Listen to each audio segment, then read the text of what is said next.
Ketika mengkaji manusia, pernyataan Khalifah keempat Ali bin Abi Thalib bahwa ada relasi antara pikiran, perkataan, perbuatan dan kebiasaan. Ini bukan sesuatu yang terpisah. Ya. Jadi pikiran punya konsekuensi terhadap perkataan seseorang, atau perkataan seseorang sumbernya itu adalah pikirannya.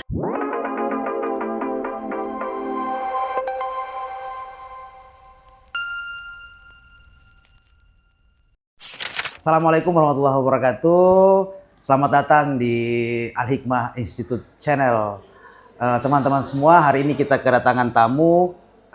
Sepertinya bukan tamu ya, beliau tuan rumah. Kita kedatangan kakanda kita, kakak kita, guru kita, Juliadi Solong. Selamat datang kakanda. Makasih banyak. Gimana kabarnya? Waalaikumsalam warahmatullahi wabarakatuh. Alhamdulillah. Subhanallah. Sehat walafiat. Seperti Beliau yang ini, kita saksikan sekarang. Ya, beliau ini adalah Direktur Al-Hikmah Institute Makassar. Jadi tadi saya agak bingung nih, beliau tamu kah atau tuan rumah kah gitu kan? Oke, teman-teman sekalian, mungkin pada saat kesempatan ini kita akan berbincang-bincang berkenaan dengan Al-Hikmah itu sendiri. Begini Kak Jul, apa sih motivasi dari Kakak Jul dalam mendirikan lembaga Al-Hikmah Institute ini di Makassar? Mungkin sekilas saja bahwa Al-Hikmah ini alhamdulillah telah 5 tahun berlangsung semua aktivitas di Al-Hikmah. Sebenarnya Al-Hikmah ini walaupun ada kata institut di belakangnya, pada hakikatnya kalau dalam sistem pendidikan Indonesia ini masih masuk dalam kategori pendidikan non formal. Pendidikan non formal. Ya. Ini sebenarnya terinspirasi karena kita dulu ya mungkin ya waktu masih muda. Masih muda juga sekarang. Begitu, masih muda, alhamdulillah. Alhamdulillah, siap. Aktif di berbagai macam organisasi dan lain-lain sebagainya. Dan selain misalnya kita banyak terjun di jalanan, banyak juga bersentuhan dengan kelompok-kelompok atau komunitas yang banyak bersentuhan dengan masalah literasi.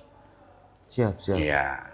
Dan kalau kita lihat misalnya fenomena hari ini, dengan berbagai pengalaman kita, banyak bawa materi di berbagai macam kegiatan yang skala nasional. Misalnya kita ke beberapa daerah ini agak sedikit prihatin terhadap kondisi kita, pemuda dan karena literasi ini agak tidak seperti dulu lagi kondisi mahasiswa kita hari ini. Nah, inilah yang kemudian menjadi salah satu dasar sehingga Al-Hikmah Institute ini didirikan untuk kemudian di dalamnya kita melakukan pendidikan sedikit non formal. Pendidikan non formal. Program 1 tahun di Al-Hikmah kita khususnya, tapi ini ada lagi catatan di sini. Oh ya, sebentar. Khususnya orang-orang yang tidak mampu kita bina selama 1 tahun dengan penguatan pada ilmu tools, misalnya logikanya, menulisnya, risetnya, filsafatnya. Setelah itu kemudian baru kita carikan mereka jalur-jalur beasiswa untuk melanjutkan studi S1. Subhanallah, ini mulia sekali. Itu yang pertama program kita di Al-Hikmah. Yang kedua juga kita juga mengadakan short course. Short course kajian sekolah singkat. Short course tapi ada yang program 1 tahun dan ini alhamdulillah itu sementara berlangsung. Ini sudah masuk angkatan kelima. Angkatan kelima. Selama 30 hari ini kegiatan. Oh, short course itu sebulan dia ya lamanya, sebulan dan sudah masuk angkatan kelima. Itu sebelum nanti saya tanya juga tentang short course itu, sebelumnya guru.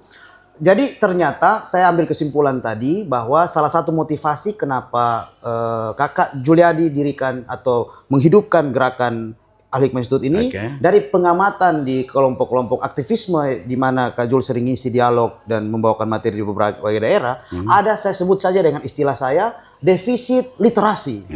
Yang kedua ternyata Al-Hikmah ini ada program setahun Ada program setahun di mana anak-anak lulusan SMA yang ingin melanjutkan studi ke jenjang yang lebih tinggi. Jadi prakuliah istilahnya dia. Program setahun tadi itu prakuliah. Program setahun adalah prakuliah. Keren. Ya, luar biasa itu penjelasan singkat dari kakanda kita Juliadi. Yang tadi guru, yang saya juga tertarik, ada short course yang selama 30 hari itu program sekunder dari program Ya. setahun tadi itu juga dilaksanakan di Al-Hikmah dan sudah angkatan kelima. Angkatan kelima. Dan sekarang sedang berlangsung. Sedang berlangsung. Alhamdulillah ini dari mana Guru? Dari mana peserta-peserta itu? Pesertanya kita sangat terbuka untuk kegiatan ini. Siapapun mahasiswa berasal dari daerah manapun, organisasinya apapun. Yang penting bahwa mereka punya kemauan, animo untuk menghidupkan belajar literasi, penguatan analisis, tradisi kritis dan lain-lain sebagainya. Maka Al-Hikmah sangat membuka diri untuk kemudian menjadi salah satu wadah untuk kemudian membina adik-adik dalam sebulan itu. Dalam sebulan itu. Tapi sebelumnya Guru, itu mereka hanya khusus Makassar saja ya pesertanya? Atau enggak. Alhamdulillah kita sudah dari angkatan pertama sampai angkatan kelima khususnya berasal dari Indonesia Timur. Spesifikasinya. Jadi ya pernah dari Papua juga ada. Alhamdulillah kalau saya yang sekarang angkatan kelima ini ada juga dari Momere. NTT, kampung saya. Kampung kamu gitu. Ada juga dari Momere dan alhamdulillah. NTB Bima juga ada. NTB, Kolakan, Palu. Palu ini bahkan sudah 2 angkatan mereka misalnya alhamdulillah masif kemudian mengiring adik-adik dan mereka alhamdulillah justru para alumni inilah yang kemudian karena mungkin berhasil dan kemudian apa yang mereka inginkan mereka temukan di Al-Hikmah sehingga juga mereka lah yang kemudian akan menjadi agen-agen yang menyampaikan kepada teman-teman mereka di daerahnya baik keluarganya atau teman organisasinya atau teman-teman lainnya. Alhamdulillah. Jadi harapannya Jul dalam Kakak Jul dalam membuat program short course ini berharap agar ketika mereka kembali mereka dapat memberikan percikan-percikan pencerahan, gerakan-gerakan literasi di daerah asal dan kampus mereka berasal.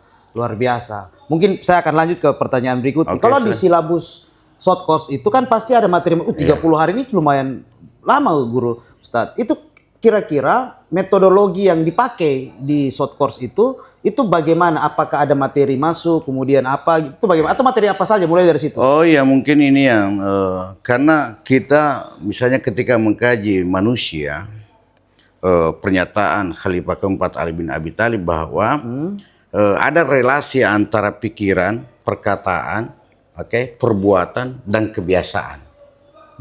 Ini bukan sesuatu yang terpisah. Jadi pikiran punya konsekuensi terhadap perkataan seseorang atau perkataan seseorang sumbernya itu adalah pikirannya. Nah, makanya kita merumuskan kurikulum di sini itu semua berhubungan untuk pengembangan intelektualitas, untuk membuka cakrawala berpikir mereka ini. Gitu. Nah, makanya materi-materi yang kita turunkan di sini alhamdulillah misalnya selama kegiatan itu misalnya 12 pertemuan untuk logika. Pertama logika. Ada kemudian, 12 pertemuan. Kemudian juga ini tradisi menulisnya para mahasiswa agak turun sehingga juga ada kelas menulis. Tapi di sini hanya 2 saja kalau kelas menulis. Bagaimana adik-adik bisa menulis berita dan bagaimana mereka juga bisa menulis esai. Nah, kalau di logika itu 12 pertemuan dibagi 6 part, 2 part itu 6 yang berhubungan dengan definisi karena subjek daripada logika itu adalah definisi. Dan 6 pertemuan juga kemudian masuk argumentasi. Nah gitu. Setelah itu mahasiswa juga ini harus kita akrabkan mereka juga dengan pemikiran-pemikiran kontemporer hari ini. Di sini misalnya karena hari ini ada dikotomi, makanya juga di sini kita sediakan misalnya filsafat Islam 12 pertemuan. Filsafat Islam.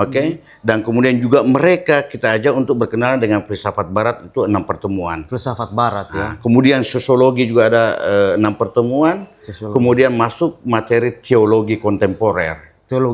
Kenapa? Karena ini masalah isu-isu agama yang acap kali dipahami secara dangkal dan ini punya efek pada masyarakat sosialnya kita, cara beragama mereka di masyarakat ini yang.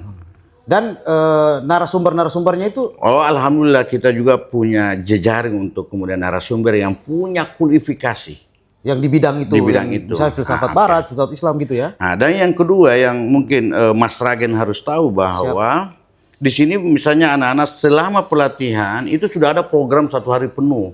Jadi mereka bukan cuma menerima materi di kelas. indoor saja, enggak. Jadi kita juga misalnya pembentukan karakter mereka harus sholat berjamaah, dan yang sangat penting dalam program ini untuk sebuah kesuksesan dalam sebuah proses pendidikan itu adalah FGD. Ini yang sangat susah. Fokus group discussion. Ya. Sini mereka harus mendiskusikan. Karena misalnya kalau kita lihat hari ini misalnya, para dosen di kampus-kampus itu orang yang memiliki kualifikasi. Ya. Tapi kenapa kemudian ini tidak bisa terinternalisasi? Pengetahuan yang diajarkan. Tidak bisa dipindahkan kepada mahasiswa. Mahasiswa masih acap kali sangat kaku untuk menjelaskan materinya. Kenapa? Karena ini budaya diskusi. Apa yang mereka terima di kelas ini tidak dikembangkan. Lewat diskusi inilah kemudian FGD dan lain-lain sebagainya. Ini yang akan memperdalam pemahaman mereka tentang satu materi misalnya begitu. Oh ya, jadi di FGD itu ada diskusi mendalami kembali materi dan berupaya untuk bagaimana menjelaskan materi yang ia udah dapati. Jadi mengajar mengembangkan juga materi dalam FGD. Jadi bukan hanya terima aja materi, tapi ada FGD. Karena kan misalnya kalau kita mau lihat misalnya perkembangan atau kemampuan anak didik, itu yang pertama adalah apa? Berdiri saja untuk menjelaskan, itu kan ada tahapan pertama. Betul. Makanya kita mendorong adik-adik yang tidak biasa menjelaskan, mereka berdiri dulu. Iya. Dari berdiri ini kemudian kita akan lihat lagi nilai bagaimana mereka berargumentasi. Nah, sekarang misalnya pada tahap berikutnya argumentasinya kita akan lihat lagi apakah sesuai dengan kaidah-kaidah akal yang sudah mereka pelajari ataukah tidak, atau cuma asal bunyi. Karena banyak juga fenomena di mahasiswa. Akhirnya kita mencari tahu, di materi ini dia nggak ngerti ini, dia mengertinya gini. Karena misalnya kalau kita merujuk kepada salah satu tokoh besar bahwa salah satu cara belajar yang terbaik itu adalah mengajar. Minimal cara mengajar di sini yang kita maksud ini dalam selama pendidikan ini adalah berupaya menjelaskan itu atau presentasi kayak gitu. Subhanallah, luar biasa. Jadi teman-teman, jadi di Al-Hikmah selain ada program primernya yang program setahun untuk teman-teman lulusan SMA yang ingin melanjutkan studi tapi belum punya biaya, dan Al-Hikmah insya Allah berupaya untuk setelah program setahun mencarikan jejaring untuk lanjut studinya, dan ada program yang lain yaitu disebut dengan program semisal short course dan lain sebagainya. Luar biasa. Jadi alhamdulillah ini short course ini alumni kita sudah bertebaran di beberapa daerah, dan alhamdulillah ketika mereka balik dan kemudian aktif di satu organisasi sebelum mereka datang, alhamdulillah mereka bisa tanda kutip menjadi pemikir-pemikir yang kemudian mengkonstruksi wacana di adik-adik mereka di organisasi mereka. Jadi selain persentase misalnya guru dan menerima materi, sholat berjamaah. Semua itu wajib. Kalau itu biaya mereka untuk kesini kan 30 hari kan butuh biaya itu untuk misalnya makannya mereka, minumannya mereka, sarapannya mereka, itu bagaimana? Saya masih percaya bahwa masih banyak orang-orang baik di bangsa ini. Masih banyak. Ya, masih banyak. Dan alhamdulillah sampai hari ini masih banyak dulu teman-teman kita aktivis waktu dulu, dan mereka juga pernah melalui tradisi ini dan sudah punya posisi strategis di bangsa ini dengan ringan tangan membantu untuk kegiatan short course. Saya ingin mengaplos ini. Ya, makasih banyak. Yang Guru Jul lakukan ini sangat luar biasa. Saya ingat kata-katanya guru saya dulu namanya Andi Hasim. Dia pernah mengatakan bahwa jika kita ingin berbuat baik, itu Tuhan akan membuka jalannya itu, dan semua sarana dukungan pasti akan datang dari segala macam arah mata angin. Karena ini satu saya mungkin juga terakhir ya. Ya, siap. Selain itu di Al-Hikmah juga beberapa agenda yang telah kami laksanakan, termasuk misalnya seminar atau diskusi publik, tapi hanya khusus tema-tema filsafat dan sosial, khususnya masalah relasi antar beragama. Oh, itu dari mana saya narasumbernya biasanya? Alhamdulillah misalnya di Al-Hikmah sini kita pernah melakukan beberapa kali diskusi publik, dan kita mendatangkan beberapa tokoh pendeta dari Kristen. Oh, dari Kristen. Ada yang dari Jerman. Oh, dari luar negeri ya? Luar negeri. Kemudian ada juga dari pendeta dari Belanda. Juga beberapa tokoh nasional termasuk Pak Diki Sofyan juga pernah Pak Diki Sofyan pernah di sini juga di ya. sini yang salah satu dosen di ICRS UGM Gajah Mada. Iya. Kenapa misalnya isu agama ini yang juga menjadi diskusi yang mendapat perhatian di Al-Hikmah Institute ini juga sebagai salah satu sikap kita.